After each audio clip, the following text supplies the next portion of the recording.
Bharatiya Janata party के 2 दिवसीय प्रशिक्षण वर्ग की शुरुआत आज एक निजी परिसर में हुई। इस दौरान भारतीय जनता पार्टी के जनप्रतिनिधि व कार्यकर्ता उपस्थित रहे। वहीं प्रशिक्षण वर्ग में शामिल हुए संभाग प्रभारी सुरेंद्र शर्मा ने कहा कि कांग्रेस लगातार हार रही है, लेकिन इसकी जवाबदारी दूसरों पर डाल रही है। भारतीय जनता पार्टी में किसी तरह की अनुशासनहीनता बर्दाश्त नहीं होगी और जो ऐसा करेगा उस पर कार्रवाई की जाएगी। माननीय प्रधानमंत्री नरेंद्र मोदी जी ने भारतीय जनता पार्टी की विशेषता बताते हुए कहा था कि भारतीय जनता पार्टी संगठन आधारित दल है। हमारा दल कार्यकर्ता आधारित है और हमारा कार्यकर्ता विचार आधारित है। हमारे कार्यकर्ता के अंदर विचारधारा के लिए प्रतिबद्धता बढ़े, उसके लिए प्रशिक्षणों का क्रम पंडित दीनदयाल उपाध्याय जी के समय से चल रहा है और आज इसलिए हम उनके नाम से ही इन प्रशिक्षण का आयोजन करते हैं। सारे देश में 80 लाख कार्यकर्ताओं का प्रशिक्षण हम करने वाले हैं।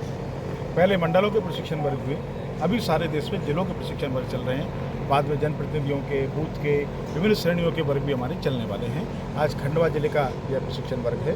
226 कुल कार्यकर्ता इसमें अपेक्षित थे। 180 कार्यकर्ता आए हैं, 139 पुरुष हैं, 141 महिला हैं। इस प्रकार की उपस्थिति है। यह पूरे कार्यकर्ता पूरे 36 घंटे इस वर्ग में रहने वाले हैं। आवासीय वर्ग है।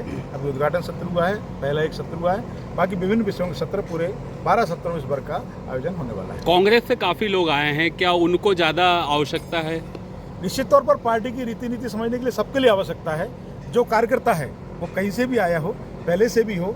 हम तो कहते हैं कि जैसे तांबे के बर्तन को जितना आप मांझोगे उतना चमकेगा, तो कार्यकर्ता को चमकाने की प्रक्रिया ही प्रशिक्षण वर्ग है। उनके अंदर गुणवत्ता बढ़े, उनके अंदर समाज के प्रति संवेदना बढ़े, उनके अंदर योग्यता बढ़े, इसके लिए प्रशिक्षण वर्ग। हरीश चौधरी आए थे, उन्होंने कहा कि देश के जो राज्यों में अभी चुनाव हुए हैं वो SIR प्रक्रिया पर सवाल खड़े किए। उन्होंने कहा कि ये जो पूरी प्रक्रिया खराब है और इसके अलावा जो तमिलनाडु, पश्चिम बंगाल, ये सभी जगह जो असंवैधानिक तरीके से सरकार बैठ रही है। बड़ा बयान दिया था उन्होंने। एक पुराना किस्सा मैंने सुना है कि रसोइये ने कहा रोटी जली तो रसोइये ने कहा तवा बदल लो। रोटी फिर भी जली तो रसोइये ने कहा आटा बदल लो। रोटी फिर भी जली तो रसोइये ने कहा चूल्हा बदल लो।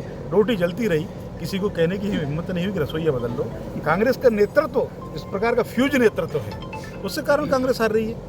आप जरा कल्पना करिए ना, कांग्रेस कब से बंगाल में नहीं है, कांग्रेस कब से तमिलनाडु में नहीं है, कांग्रेस कब से बिहार में नहीं है, कांग्रेस कब से उत्तर प्रदेश में नहीं है। कांग्रेस लगातार साफ होती जा रही है। राहुल गांधी के नेतृत्व में अगर गलती से वो केरल नहीं जीतते तो लगातार 100 भी हार होती। आपको अपने नेतृत्व के बारे में विचार करना चाहिए, आपको अपनी नीतियों के बारे में विचार करना चाहिए। आप किस दिशा में जा रहे हैं, आपको उस मेहनत करना चाहिए। आप मेहनत करते नहीं है, केवल टीवी ट्विटर पर दुनिया चलाते रहते हैं। ये कांग्रेस की कमी का कारण है। आज बंगाल में आपकी सरकार शपथ ले रही है, काफ़ी संघर्ष के बाद ये मौका बना है। किस तरह का अनुभव है आपका वहाँ पे और किस तरह से जो है? देखिए, निश्चित तौर पर यह सारे देश के लिए गर्व और खुशी का क्षण है। और मैंने तो बंगाल में 2015 से लेकर 2021 तक लगातार काम किया। पिछले विधानसभा चुनाव में भी था। मैंने वहाँ परिस्थितियाँ देखी हैं। वहाँ लोकतंत्र नहीं था, वहाँ कानून का राज नहीं था। आपके साथ कोई घटना हो जाए तो कोई FIR कराने वाला नहीं है। वहाँ वोटिंग होती थी तो आप घर पर बैठे आपका वोट कोई और डाल ले जाता था।